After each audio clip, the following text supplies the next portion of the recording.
ఉదయకాల ఆరాధన ప్రారంభించుకుందాము. మనందరము లేచి ఉదయకాల ఆరాధన ప్రారంభించుకుందాము. స్తుతి కీర్తన పాడుకుందాము. పితృపుత్ర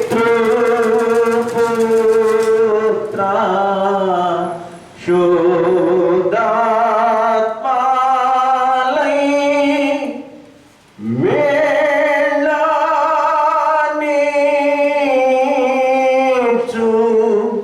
దేవుని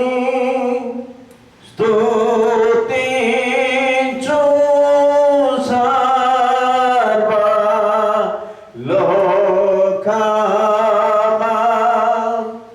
స్తుతించు దివ్య సైన్యమా.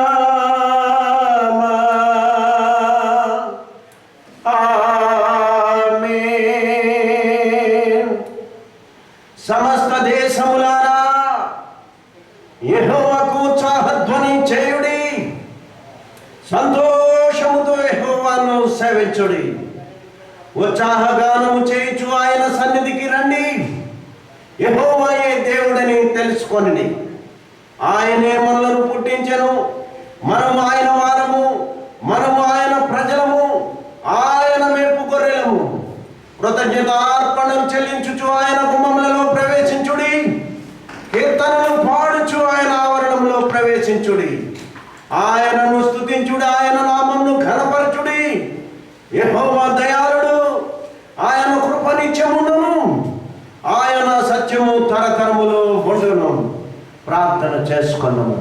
మహాపరిశుద్ధుడా, మహోన్నతుడా, సర్వశక్తిమంతుడైన మా ప్రియ పరలోకపు తండ్రి, ఈ యొక్క ఉదయకాల సమయంలో నీ పరిశుద్ధ దినమున మేమందరము కూడా కూడుకొని నీ నామాన్ని స్తుతిస్తున్నాము, ఘనపరుస్తున్నాము, మహిమపరుస్తున్నాము.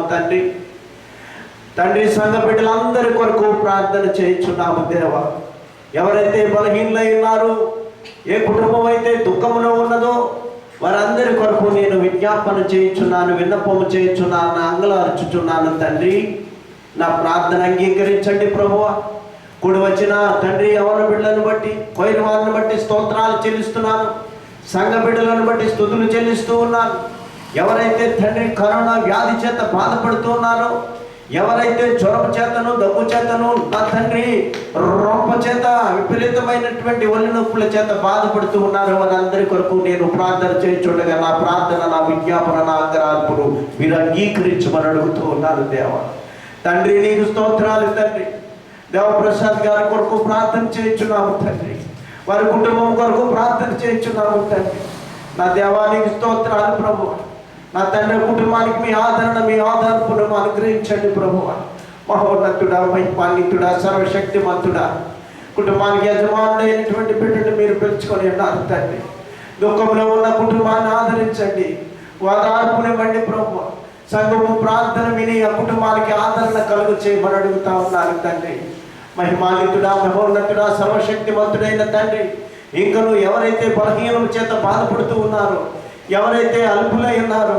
నా తండ్రి వారందరి కొరకు ప్రార్థన చేయించుండగా మా ప్రార్థన, మా విజ్ఞాపనలు మీరు అంగీకరించండి.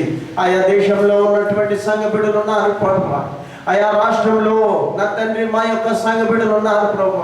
లైవ్ ద్వారా ఎంతమంది అయితే వాక్యాన్ని వింటున్నారు, ఎవరైతే ఈ ప్రార్థనలో పాల్పొంపులు పొందుతున్నారు ప్రభు, వారందరి కొరకు నేను ప్రార్థన చేయించుండగా నా ప్రార్థన మీరు అంగీకరించండి, నా మనవి మీరు అంగీకరించండి ప్రభు.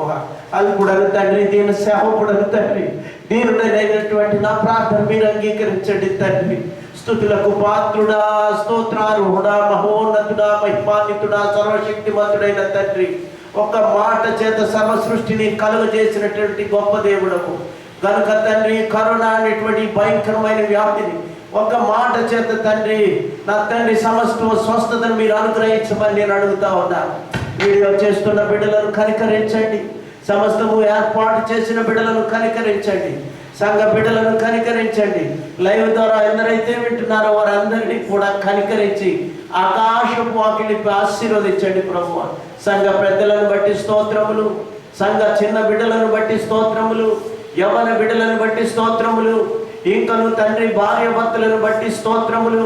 భర్తను కోల్పోయిన వారిని, భార్యను కోల్పోయిన వారిని జ్ఞాపకం చేసుకుని వారికి ఆదరణ కలుగ చేయండి ప్రభువా. మహోన్నతుడా, సర్వశక్తిమంతుడా, సర్వోన్నతుడా, సర్వ సృష్టికర్త, సర్వాంతర్యామి, నా మాటలు యావత్తు స్థిరపరచండి. ఆకాశపు ఆకలిపి మమ్మల్ని అందరినీ కూడా మీరు ఎత్తుపట్టుకునమని, నా ప్రార్థన యావత్తు మీరు అంగీకరించమని మా ప్రభువును రక్షకుడైన యేసయ్య అతి పరిశుద్ధమైన నామములో అడిగి వేడుకొనుచున్నాము తండ్రి, ఆమేన్. పరలోకమందున్న మా తండ్రి, నీ నామము పరిశుద్ధపరచబడును గాక, నీ రాజ్యం వచ్చును గాక, నీ చిత్తము పరలోకమందు నెరవేరుచున్నట్లు భూమి అందు నెరవేరును కాక. మాకు కావలసిన అనుదిన ఆహారం మీరు మాకు దయచేయము. మా రుణస్థులను మేము క్షమించిన ప్రకారం మా రుణములను క్షమించుము. మాకు శోధనలను తెక కీడు నుండి తప్పించుము. ఎందుకంటే రాజ్యము, బలము, మహిమ నిరంతరము నీవై ఉన్నావు తండ్రి, ఆమేన్. దయచేసి కూర్చోండి. 9వ పాట ప్రబలముగానే ప్రస్తుతించేదా.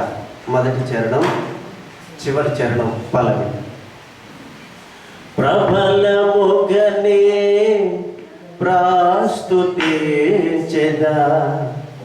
ప్రభుని కృపలల్ని, ప్రబలముగానే ప్రస్తుతించెదా ప్రభుని కృపలల్ని.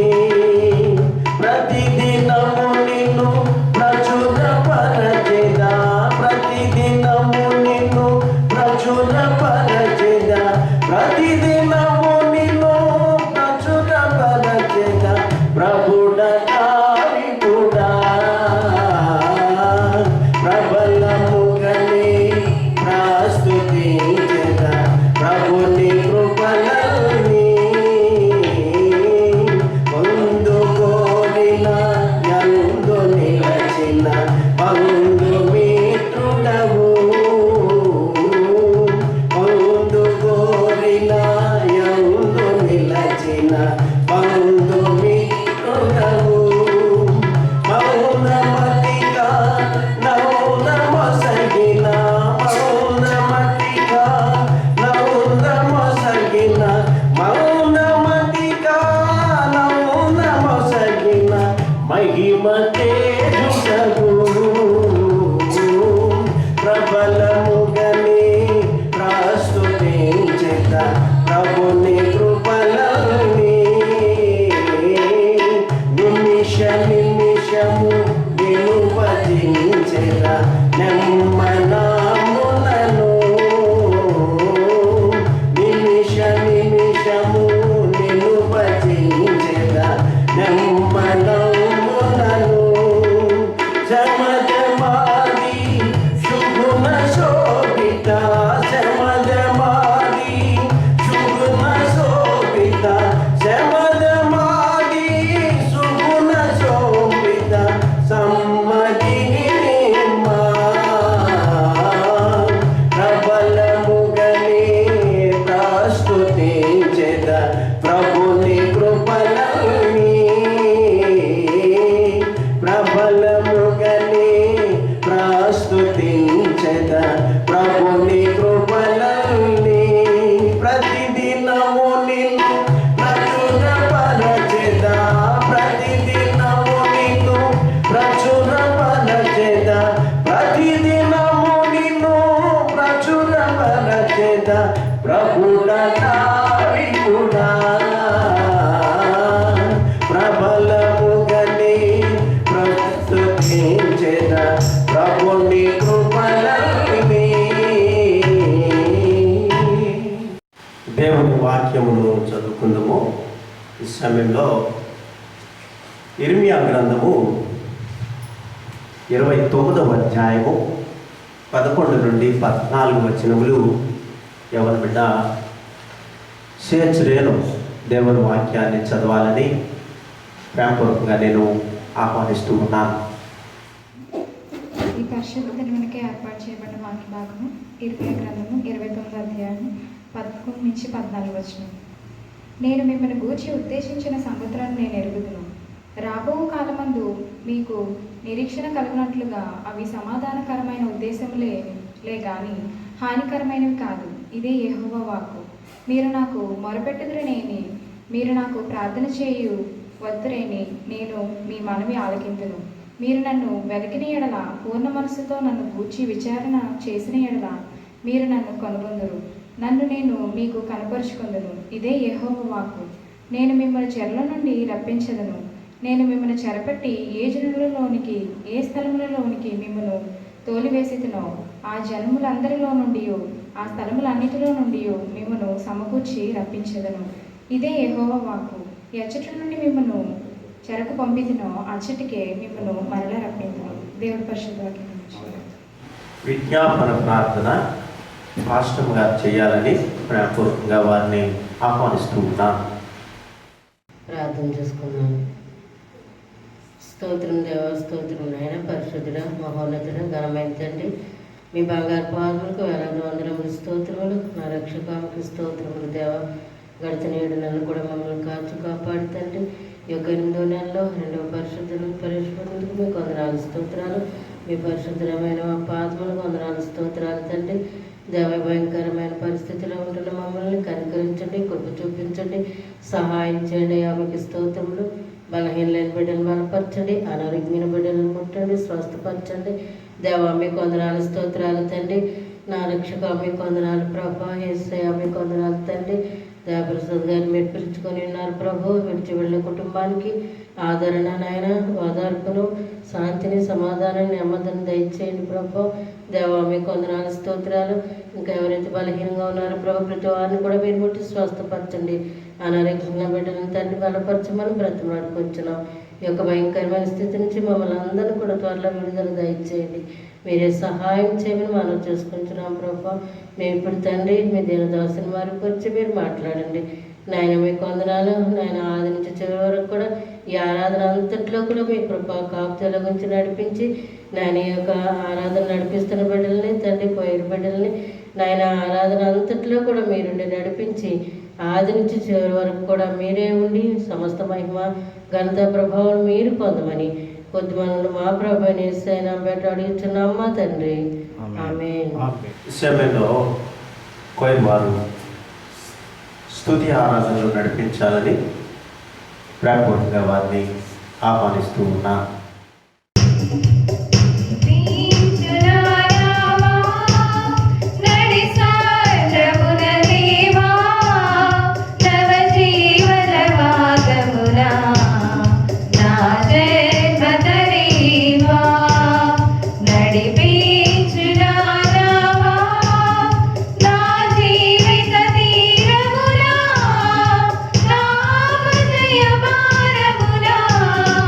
నలిగి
చేతరివా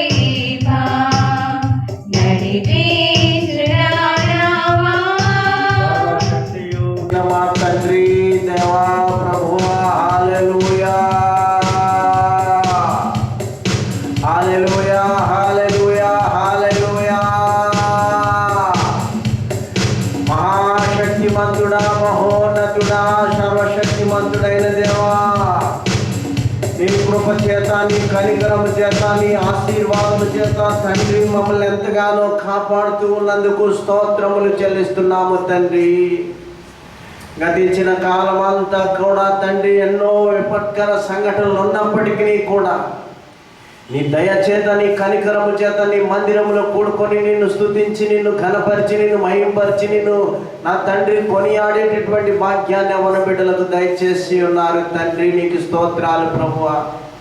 ఎవరైతే బలహీనులై ఉన్నారో, ఎవరైతే దుఃఖంలో ఉన్నారో వారందరినీ కూడా తండ్రి నీ సన్నిధానంలో మేము నా తండ్రి జ్ఞప్తికి తెస్తూ ఉండగా మీరు దీవించి ఆశీర్వదించి ఆదరణకర్తగా మీరుండి మమ్మల్ని నడిపించుమని, మహిమ ఘనత మీరే పొందుమని సర్లో రానైన మా ప్రభువును రక్షకుడైన యేసయ్య అతి పరిశుద్ధమైన నామములో అడిగి వేడుకొనుచున్నాము తండ్రి.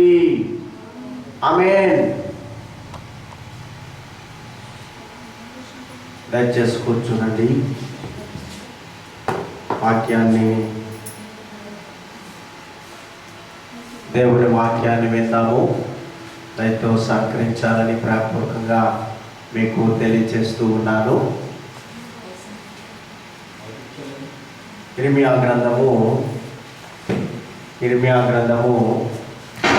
29వ అధ్యాయంలో 11వ వచనాన్ని చదువుకొని దేవుని వాక్యాన్ని విందాము. నేను మిమ్మును గూర్చి ఉద్దేశించిన సంగతులను నేను ఎరుగుదును.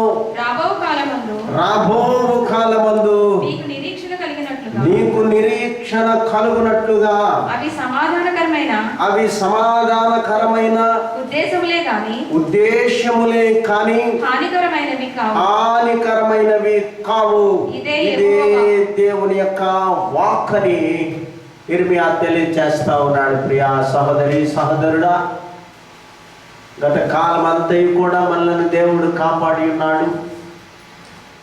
ఆయన పవిత్రమైన మందిరంలో ఆగస్టు నెల 2వ వారంలో ఆయన వాక్యాన్ని వినేటటువంటి భాగ్యాన్ని మనందరికీ కూడా దేవుడు దయచేసి ఉన్నందుకు దేవునికి స్తుతులు చెల్లిస్తూ ఉన్నాను.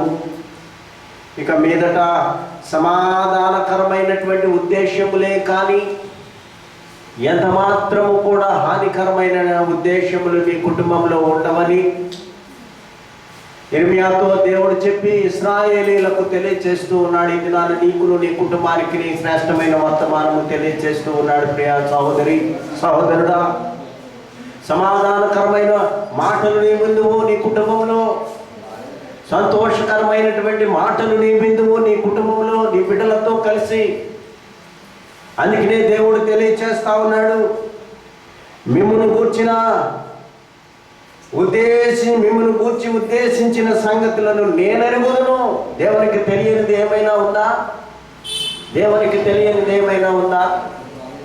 సమస్తమును ఎరిగినటువంటి దేవుడు, సమస్తము గ్రహిస్తున్నటువంటి దేవుడు, ఆయన కనుదృష్టి చేత ప్రపంచం అంతటిని కూడా సంచరిస్తూ ఆయన చూస్తున్నటువంటి దేవత దేవుడు. ఒక మాట చేత సర్వ సృష్టిని కలుగజేసినటువంటి దేవుడికి అన్నీ తెలుసు కనుక దేవుడు తెలియజేస్తా ఉన్నాడు, నేను ఏదైతే నీ పట్ల ఉద్దేశించానో, నేను ఏదైతే నీ పట్ల ఆలోచన కలిగి ఉన్నానో, నేను ఏదైతే నీ పట్ల కనికరము కలిగి ఉన్నానో అది నెరవేరుస్తానని వాక్యం ద్వారా తెలియజేస్తా ఉన్నాడు. వాక్యం ద్వారా తెలియజేస్తా ఉన్నాడు. అందుకనే వాక్యం తెలియజేస్తా ఉంది, ఇక మీదట నీ కుటుంబంలో కానీ, నీ జీవితంలో కానీ, నీ వ్యక్తిగత జీవితంలో కానీ, నీ యొక్క బంధుమిత్రుల జీవితంలో కానీ సమాధానకరమైనటువంటి వార్తనే నీకు అందిస్తాను. సమాధానకరమైన వార్తలు.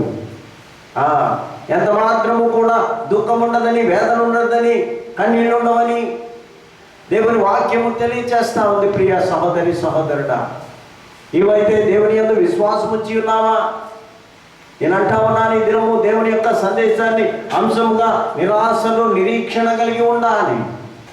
కాబట్టి ప్రియ సహోదరి సహోదరుడా, దేవుని వాక్యమును మనము గమనించినప్పుడు మీకు రానున్నటువంటి కాలంలో సమాధానకరమైనటువంటి ఉద్దేశములే కానీ ఎంత మాత్రము దుఃఖం అనేటువంటిది ఉండదు.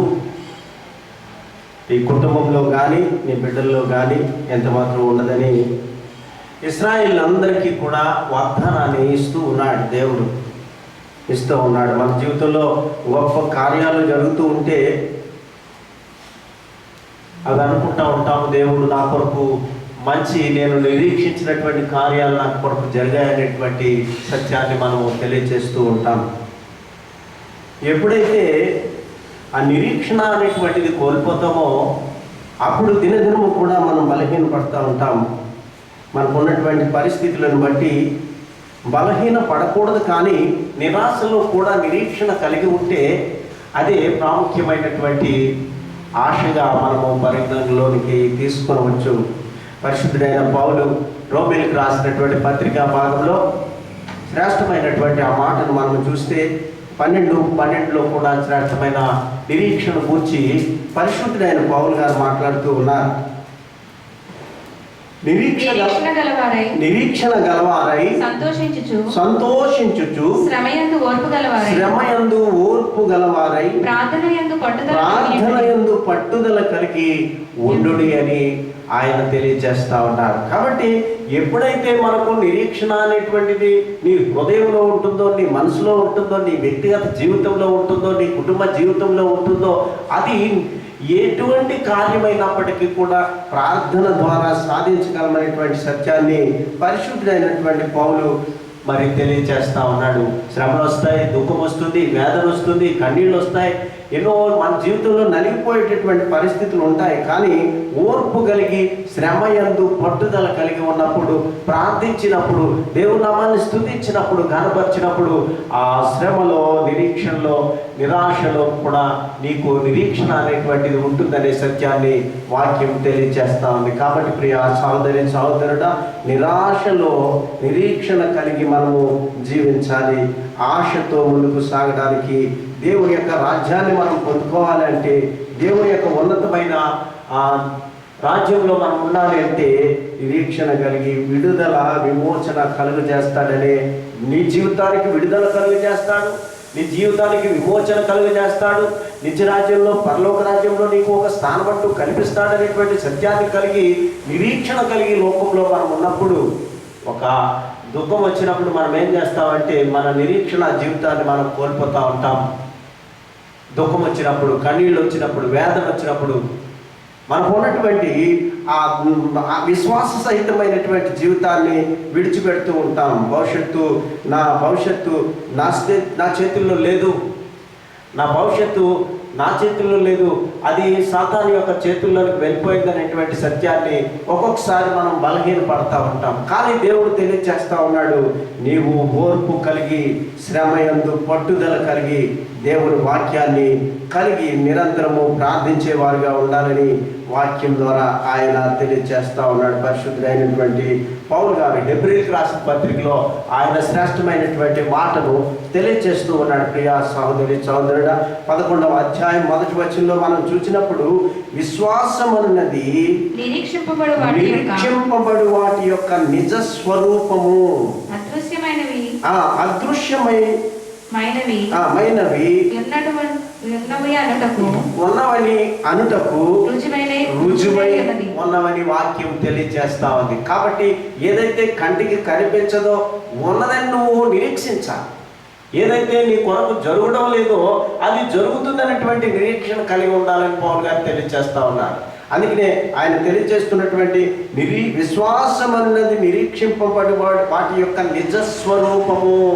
ఎప్పుడైతే నువ్వు నమ్మకం కలిగి ఉంటావో, ఎప్పుడైతే నీవు విశ్వాసం కలిగి ఉంటావో, ఎప్పుడైతే నీవు యథార్థత కలిగి ఉంటావో, ఎప్పుడైతే నువ్వు పవిత్రత కలిగి ఉంటావో, జరగని వాటిని జరిగించుకోవడానికి ఆశతో ఎదురు చూడటమే నిరీక్షణ.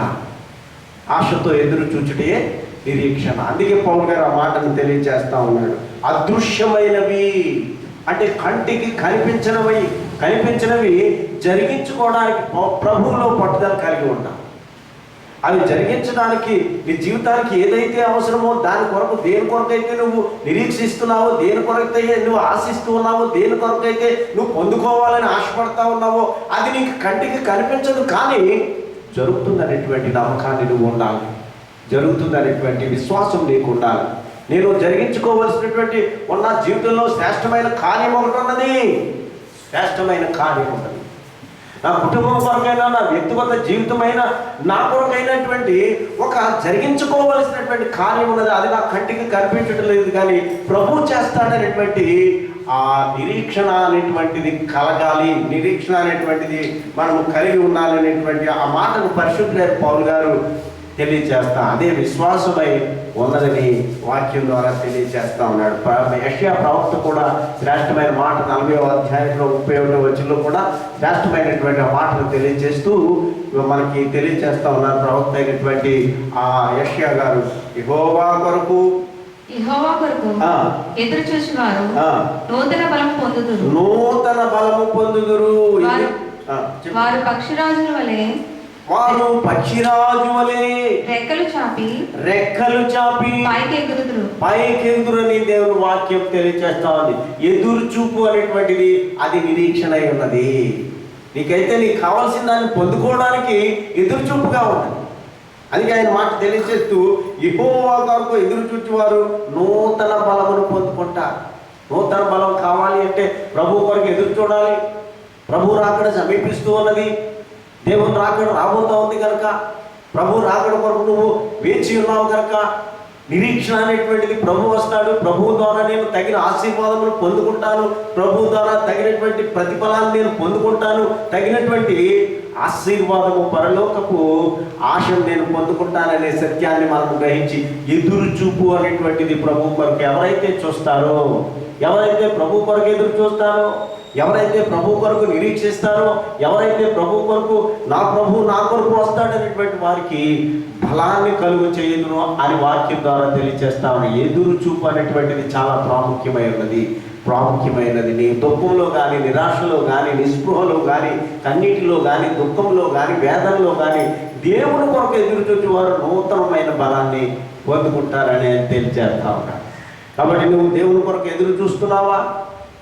దేవునామాన్ని స్తుతించేవారిగా ఉన్నావా? ఈ దినము కష్టకాలం ఉన్నది. ప్రపంచం అంతటా కూడా కష్టకాలంలో ఉన్నాము. లోకమంతా కూడా వేదనకరమైన కాలంలో ఉన్నాము. కన్నీటితో అనేక మంది దుఃఖంలో కొట్టుపెట్టాడుతున్నటువంటి సందర్భం మనం చూస్తూ ఉన్నాము. ఇలాంటి పరిస్థితుల్లో కూడా నా ప్రభు నా కొరకు, నా కుటుంబం కొరకు, నా బిడ్డల కొరకు, నా వ్యక్తిగత జీవితం కొరకు ఒక ఘనమైనటువంటి కార్యాన్ని చేస్తాడనేటువంటి నిరీక్షణ కలిగి ఉన్నప్పుడు నీవు నూతనమైన బలాన్ని పొందుకుంటావని యెషయా ప్రవక్త ద్వారా ఆయన తెలియజేస్తూ ఉన్నాడు. మొదటి తెస్సలోనికలో కూడా ఆ మాటను మనం చూస్తే, మొదటి తెస్సలోని పత్రిక 2వ అధ్యాయం 19వ వచనంలో శ్రేష్టమైనటువంటి ఆ మాటను మనం చూస్తా ఉన్నాం. ఏలయనగా మన నిరీక్షణ అయినను ఆనందమైనను అతిశయ కిరీటమైనను ఏది మన ప్రభు అయిన యేసుక్రీస్తు యొక్క రాకడ సమయమున ఆయన ఎదుట మీరే కదా, ఆయన ఎదుట మీరే మనమే కదా అని వాక్యం తెలియజేస్తా ఉంది. ఆనందమైన, రెండవది అతిశయమైన, ఆయనకు తగినటువంటి జీవ కిరీటం నువ్వు పెట్టాలి అంటే నీవే ఒక జీవ కిరీటమై ఉన్నావు. అందుకనే ప్రభు రాకడ వరకు మనం ఎదురు చూచి ఆయన జీవ కిరీటముగా మనం నిలబడాలి, ఆయనకి కిరీటముగా నిలబడాలని వాక్యం తెలియజేస్తాను. నువ్వు ఎప్పుడైతే కిరీటముగా ఉంటావో, నా ప్రభు కొరకు నేను ఒక కిరీటముగా ఉన్నాను, నా ప్రభు కొరకు ఒక శ్రేష్టమైనటువంటి బహుమానంగా నేనున్నాను, నా ప్రభు కొరకు నూతనమైనటువంటి బలాన్ని పొందుకొని ఆయన రాకడ కొరకు ఎదురు చూస్తున్నానని నువ్వు ఆశతో ఎదురు చూసినప్పుడు అదే గొప్ప నిరీక్షణగా పరిశుద్ధుడైన పౌలు గారు తెలియజేస్తా ఉన్నారు. ఆనంద కిరీటము దేవునికి నీవేమి ఇవ్వగలవు? అతిశయ కిరీటము నువ్వు ఏమి ఇవ్వగలవు? నీకు నువ్వే ఒక అతిశయ కిరీటముగా తయారవా? నీకు నువ్వే, నీ బిడ్డలైనను, నువ్వైనను, నీ కుటుంబమైనను ఒక అతిశయ కిరీటముగాను, ఆనంద కిరీటముగాను, ఒక మనోహరమైన కిరీటముగా మనం ప్రభు కొరకు నిలబడితే అదే ఒక శ్రేష్టమైన నిరీక్షణ అని వాక్యం తెలియజేస్తా. నిరాశలో నిరీక్షణ, ఇది నా అంశం. నిరాశలో నిరీక్షణ. మీకు దుఃఖం ఉన్నా, వేదన ఉన్నా, కన్నీళ్ళున్నా, ఎంత వేదనకరమైనటువంటి సంఘటనలు నీకు ఎదురైనా ప్రభు కొరకు నేను నిలబడ్డాననేటువంటి సత్యాన్ని నువ్వు అనుకుంటే అదే దేవుడి యొక్క రాకడ సమయంలో ఆయన ఎదుట మీకు మీరే కిరీటం అని వాక్యం తెలియదు. మనకు మనమే దేవుడి కిరీటమైనా. ఆ ఆశీర్వాదకరమైన మాట ఎంతో శ్రేష్టమైనది, ఎంతో మనోహరమైనది, ఎంతో విలువైనది. నా పవిత్రతను నేను కాపాడుకున్నట్టే దేవుడికి పెట్టే కిరీటము, నా విశ్వాసము నేను కాపాడుకుంటే దేవునికి పెట్టేటటువంటి కిరీటము, నా నమ్మకాన్ని నేను, నా పవిత్రతను, నా యథార్థతను, నా విశ్వాస, ఆ నిరీక్షణలో మనం బ్రతికినప్పుడు ఆయన రాకడలో ఒక కిరీటంగా నీవు ఉన్నావనే సత్యాన్ని వాక్యం ద్వారా పౌలు గారు తెలియజేస్తా ఉన్నారు. గలతీయులకు రాసిన పత్రికలో కూడా ఆయన మాటలు మాట్లాడుతూ 5వ అధ్యాయం 5వ వచనంలో గలతీ పత్రికలో కూడా శ్రేష్టమైన మాటలు ఆయన తెలియజేస్తా ఉన్నాయా. మనము విశ్వాసము గలవారమై నీతి కలుగునను నిరీక్షణ సఫలమగునని ఆత్మ ద్వారా ఎదురు చూపు అనేటువంటిది ప్రభు కొరకు ఎదురు చూడాలి. నూతన బలముతో ప్రభు కొరకు ఎదురు చూడాలి. రెండవదిగా మనం చూస్తే ఆయన నీతి గలవారిగా నిరీక్షణ, మన నిరీక్షణ సఫలమవ్వాలి అంటే నీతి కలిగి, పవిత్రత కలిగి, యథార్థత కలిగి దేవుని యందు మనం జీవించాలి. అప్పుడే ఆయనకు మనం ఇచ్చేటటువంటి అశ్రేష్టమైన బహుమానం. నీ పాప స్థితి నుండి నువ్వు బయటకు వచ్చావంటే, నీ యొక్క ఆ పాపపు ఊపిలో నుండి నువ్వు బయటకు వచ్చావంటే ఒక ఆనవాలు ఏమిటి అంటే ప్రభు కొరకు నువ్వు నిరీక్షిస్తున్నావని అర్థం. ప్రభు కొరకు నువ్వు నిరీక్షిస్తున్నావని అర్థం. అందుకే ఆయన తెలియజేస్తా ఉన్నాడు, యెహోవా కొరకు కనిపెట్టువారు నూతన బలమును పొందుకుంటారు, నీతి కలుగునట్లు నిరీక్షణ సఫలమగునని ఆత్మ ద్వారా ఎదురు చూచుచున్నాము. ఒక నూతనమైన ఆత్మను పొందుకోవాలి మనం. అదే పరిశుద్ధ ఆత్మను పొందుకోవాలి. దేవుని ఆత్మను పొందుకొని ప్రభు కొరకు ఎదురు చూచేవారుగా ఉండాలి, ప్రభు కొరకు నిరీక్షించేవారుగా ఉండాలి. ప్రభు వచ్చే వరకు కూడా ఆయనకు జీవ కిరీటంగా మనం సిద్ధపడాలని వాక్యము తెలియజేస్తా ఉంది. ప్రియా సహోదరి సహోదరుడా, ఇదిలో ఉన్నటువంటి కష్టాలను బట్టి, లోకంలో ఉన్న శ్రమలను బట్టి, లోకంలో ఉన్నటువంటి కష్టాలను బట్టి, లోకంలో ఉన్నటువంటి ఈ భయంకరమైన శోధనను బట్టి విశ్వాసం నుండి ప్రతివారు కూడా జారిపోతూ ఉన్నారు. నమ్మకం నుండి ప్రతివారు కూడా కృంగిపోతూ ఉన్నారు. నా అంతటా నేను నా విశ్వాస జీవితాన్ని కట్టుకోవాలనేటువంటి ఆలోచన కూడా ఎంత మాత్రం లేనటువంటి పరిస్థితులు కనపడతా ఉన్నాయి. ఇలాంటి పరిస్థితుల్లో నూతనమైన బలాన్ని పొందుకోవాలి, నూతనమైన విశ్వాసాన్ని పొందుకోవాలి, నూతనమైన నిరీక్షణ కలిగి దేవుని కొరకు ఎదురు చూచేవారుగా ఉండాలని వాక్యము ద్వారా నేను మీకు తెలియజేస్తూ ఉన్నాను. శ్రమలో దుఃఖములో నిరీక్షణ కలిగి ఉండాలి. శ్రమలో దుఃఖములో నిరీక్షణ కలిగి ఉండాలి. రెండవ ఆ మాట మనం చూస్తే తీతు పత్రికలో కూడా ఆ మాటలు మనకు కనబడతా ఉన్నాయి. తీతు పత్రిక చూడండి, తీతు పత్రిక 2వ అధ్యాయం 13వ వచనంలో మహాదేవుడును మన రక్షకుడును నైనా యేసుక్రీస్తు మహిమ యొక్క ప్రత్యక్షత కొరకు ఎదురు చూచుచు ఈ లోకములో స్వస్థ బుద్ధితోను నీతితోను భక్తితోను బ్రతుకుచుండవలెనని మనకు పరిశుద్ధ గ్రంథం బోధించేదంతా కూడా, పవిత్ర గ్రంథం బోధించేదంతా కూడా ఆయన ఈ లోకంలో ఉన్నప్పుడు, ఆయన మనకు ప్రత్యక్షమైనప్పుడు, ఆయన ఈ లోకంలో సంచరించినప్పుడు ఒక శ్రేష్టమైనటువంటి మాటలు ఆయన మన కొరకు తెలియచేసి ఉన్నాడు. స్వస్థ బుద్ధితోనూ నీతితోనూ భక్తితోనూ ఈ లోకంలో జీవించాలి. నీతి కలిగి జీవించాలి, పవిత్రత కలిగి జీవించాలి, యథార్థత కలిగి జీవించాలి. నీ అంతటి నువ్వు ఒకరు చెప్పేటటువంటి ఆ మాటల మీద విశ్వాసం ఉంచుట కాదు, కానీ నీ స్వస్థ బుద్ధిని ఆధారం చేసుకొని ప్రభువుని మీద ఆధారపడాలని వాక్యం తెలియజేస్తాం. ఈ స్వస్థ బుద్ధితో అక్కడ శ్రేష్టమైన ఈ లోకములో స్వస్థ బుద్ధితోనూ నీతితోనూ భక్తితోనూ బ్రతుకుచుండవలెనని మనకు దేవుని వాక్యము బోధిస్తా ఉంది. ప్రభు ఈ లోకంలో ఉండగా నీకు చెప్పాడు, ఈ లోకంలో ఉండగా మనకు ప్రభు బోధించారు. ఆయన ఇచ్చినటువంటి పవిత్ర జీవ గ్రంథం మనకు బోధిస్తూ ఉంది. ఒకరికి చెప్పినటువంటి బుద్ధి ఆలోచనలు నీకు కాదు కానీ, ఒకరు చెప్పినటువంటి ఆలోచన విధానముగా నువ్వు నడుచుకుంటే కాదు కానీ, నీ స్వస్థ బుద్ధిని స్వబుద్ధిని ఆధారం చేసుకోవాలి. స్వస్థ బుద్ధిని ఆధారం చేసుకోవాలి. నీ ఈ స్వస్థ బుద్ధిని స్వబుద్ధిని ఆధారం చేసుకుని నీతితోను భక్తితోని లోకంలో జీవించాలని వాక్యం తెలియజేస్తాం. ఈ వాక్యానికి అనుగుణంగా నువ్వు ఎప్పుడైతే జీవిస్తావో, వాక్యానుసారంగా ఎప్పుడైతే నువ్వు నడుచుకుంటావో, వాక్యం చొప్పున ఎప్పుడైతే నువ్వు ఒక ప్రణాళిక కలిగి ఉంటావో, నీకు నిరాశ కూడా సంతోషంగా మారుతుంది, దుఃఖము సంతోషముగా మారుతుంది, వేదన సంతోషముగా మారుతుంది, కన్నీళ్లు సంతోషంగా మారుతాయని ఆయన తెలియజేస్తా ఉన్నాడు. దావీదు అంటాడు కీర్తనకారుడు 71వ కీర్తనలో, దావీదు గారు కూడా శ్రేష్టమైన మాట నిరీక్షణ గురించి మాట్లాడుతూ 71వ కీర్తన చూడండి మాట మనం చూస్తే 14వ చరణంలో నేనెల్లప్పుడు నిరీక్షింతును మరి ఎక్కువగా నిన్ను కీర్తింతును ప్రభువా. నేను ఎల్లప్పుడూ నీ పట్ల నిరీక్షణ కలిగి ఉన్నాను. నాకు ఉన్నటువంటి శ్రమలో కానీ, దుఃఖంలో కానీ, వేదనలో కానీ, సమస్యల్లో కానీ, కన్నిటిలో కానీ, సమస్తమైన వ్యాధి బాధలో కానీ, లోకమంతా కూడా నన్ను కుదిపి వేసినప్పటికీ నీ యందు నేను నిరీక్షణ కలిగి ఉన్నాను, నేను నమ్మకం కలిగి ఉన్నాను, పవిత్రత కలిగి ఉన్నాను. దావీదు తెలియజేస్తున్నటువంటి శ్రేష్టమైన మాట దావీదు గారు తెలియజేస్తే, ఈ మాట మనం అందరం కూడా చెప్పాలి. ఈ మాట మన నోట ఉన్నప్పుడు నీకు ఎల్లప్పుడూ సంతోషం ఉంటుంది, సమాధానం ఉంటుంది.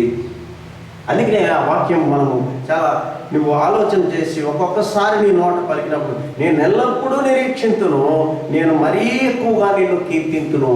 శ్రమలో కీర్తిస్తానంటున్నాడు ఆయన, వేదనలో, దుఃఖంలో. ఎప్పుడైనా నీకు బాధ కలిగినప్పుడు, ఎప్పుడైనా నీకు వేదన కలిగినప్పుడు, ఎప్పుడైనా నీకు కన్నీళ్ళు వచ్చినప్పుడు, ఇతరుల చేత నీవు దూషింపబడినప్పుడు, అనేకమైన సమస్యల్లో, ఇబ్బందుల్లో, ఇక్కట్లో నువ్వు ఇరుక్కున్నప్పుడు, అనేకమైన వ్యతలలో నువ్వు కృంగిపోయినప్పుడు, ఈ మాట ఎప్పుడైనా చెప్పగలిగావా? నువ్వు ఈ మాట ఎప్పుడైనా చెప్పగలిగావా? నేను నిరీక్షణతో ఉన్నాను ప్రభువా, నాకు ఉన్నటువంటి బాధను బట్టి, వేదనను బట్టి, దుఃఖాన్ని బట్టి, సమస్యను బట్టి, నాకు జరగవలసినటువంటి కార్యాలు కొన్ని ఆగిపోతున్నాయి కనుక, నాకు ఎన్నున్నప్పటికీ కూడా దావీదు చెప్తున్నటువంటి ఆ మాటను నువ్వు చెప్పగలిగితే, నేను నిరీక్షణతో ఉన్నాను, నేను ఎప్పుడు మరీ ఎక్కువగా నేను కీర్తిస్తానని చెప్పగలిగే మాటలు ఏనాడైనా ఆలోచన చేసావా? ప్రియ సహోదరి సహోదరుడా, దేవుని వాక్యం వింటున్నటువంటి నీవు దినదినము వాక్యం వింటున్నావు, ప్రతి క్షణము దేవుని యొక్క నామాన్ని స్తుతిస్తున్నావు, ఘనపరుస్తున్నావు, మహిమపరుస్తున్నావు. ఉన్నటువంటి పరిస్థితులను బట్టి నేను నిరీక్షణ కలిగి ఉన్నాననేటువంటి హృదయపూర్వకంగా నువ్వు చెప్పగలిగితే, అప్పుడు దేవుడు తప్పకుండా నీ మాటలు అంగీకరించేటటువంటి దేవాది దేవుడిగా ఉన్నాడనేటువంటి మాట నేను తెలియజేస్తా ఉన్నాను. అందుకనే శ్రమలో, దుఃఖములో నిరీక్షణ కలిగి ఉండాలి. వేదనలో, నిరాశలో, నిస్పృహలో నిరీక్షణ కలిగి ఉండాలి. ఎన్నో కుటుంబాలు చూస్తూ ఉన్నాం ఈ దినము. ఎన్నో కుటుంబాలు ప్రపంచంలో మనం చూస్తున్నప్పుడు కన్నీరు మున్నూరుగా దుఃఖిస్తూ ఉన్నారు. కొన్ని కుటుంబాలు మన కళ్ళ ఎదురుగానే చింతిస్తూ ఉన్నారు. వారి గురించి ఎప్పుడైనా నువ్వు ప్రార్థించగలిగావా? ప్రభువా, మేమందరము కూడా ఒక దినాన నీ యొక్క సన్నిధానంలో మేము కలుసుకుంటామని, ఆ నిరీక్షణ మాకుందని నీవు చెప్పేటటువంటి శక్తిని, బహుధైర్యాన్ని దేవుని యొక్క ఎప్పుడైనా నువ్వు కనపరిచావా? ఒకసారి ఆలోచన చేయి ప్రియ సహోదరుడా, ఒకసారి ఆలోచన చేయి. ఇంకా కొన్ని మాటలు మనము చూసినప్పుడు ముగించుకుందాం, చూద్దాము. ఏప్రిల్ రాసిన పత్రిక 10వ అధ్యాయంలో 23వ వచనంలో, వాగ్దానం చేసిన వాడు నమ్మదగిన వాడు కదా. వాగ్దానం చేసిన దేవుడు నమ్మదగిన వాడు. వాగ్దానం చేసిన వాడు నమ్మదగిన వాడు కనుక మన నిరీక్షణ విషయమై మనం ఒప్పుకొనినది నిశ్చలముగా పట్టుకొందుము. నీకు మాటిచ్చిన వాడు గొప్ప దేవుడు, ఒక మాట చేత సర్వ సృష్టిని కలుగజేసినవాడు, నమ్మదగినవాడు. కనుక నువ్వు ఏదైతే ఆశించావో అది నీ పట్ల జరిగించేటటువంటి దేవుడుగా ఉన్నాడు మన దేవుడు. ఆయన నమ్మదగిన వాడు, ఆయన మహోన్నతుడు, మహిమాన్వితుడు, ఆయన సర్వశక్తిమంతుడు. ఒక మాట చేత సూర్యచంద్ర నక్షత్రములను కలుగజేసిన వాడు, ఒక మాట చేత మానవాళిని కలుగజేసిన వాడు, ఒక మాట చేత భూమిని సృష్టించిన వాడు, ఒక మాట చేత సముద్ర జలములను కలుగజేసినటువంటి దేవాతి దేవుడు, ప్రతి జీవుని కలుగజేసినటువంటి దేవుడు. కనుక నీకు మాట ఇచ్చిన వాడు నెరవేర్చకుండా ఉంటాడా? నువ్వు ఏదైతే ఆశించావో అది జరగకుండా ఉంటుందా? నువ్వు జరిగించుకోవాలి అంటే నిరీక్షణ కలిగి ఉండాలి, దేవుని యందు భయభక్తులు కలిగి ఉండాలి. అందుకే ఆయన కాగా మీరు పరిశుద్ధాత్మ శక్తి పొంది విస్తారముగా నిరీక్షణ గలవారగుటకు నిరీక్షణ కర్తయగు దేవుడు విశ్వాసము ద్వారా సమస్త ఆనందముతోనూ సమాధానంతోనూ మిమ్మును నింపునుగాక. కాబట్టి ఆశీర్వాదం పొందుకోవాలంటే కష్టంలో కానీ, శ్రమలో కానీ, దుఃఖంలో కానీ, వేదనలో కానీ నిరీక్షణ కలిగి మనము ముందుకు సాగవలసిన వారమే ఉన్నాము. దేవుని ప్రియ సహోదరి సహోదరుడు, దేవుడు నీ కొరకు నా కొరకు సిలువలో ప్రాణం పెట్టి ఉన్నాడు. ఆయన రక్తం చేత నిన్ను పవిత్రపరిచి ఉన్నాడు. ఒక్కోసారి అయితే మనము చచ్చిన వారమై ఉన్నాం.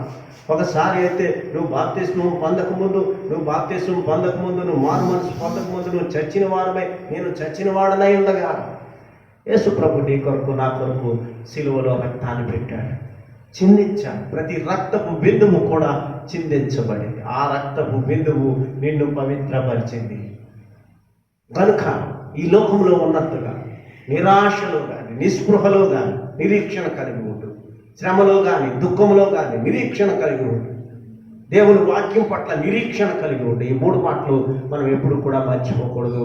అందుకనే వాక్యము తెలియజేస్తుంది, కాగా మీరు పరిశుద్ధాత్మ శక్తిని పొందుకొని ఆయన రాకడ కొరకు ఎదురు చూచేవారిగా ఉండాలి.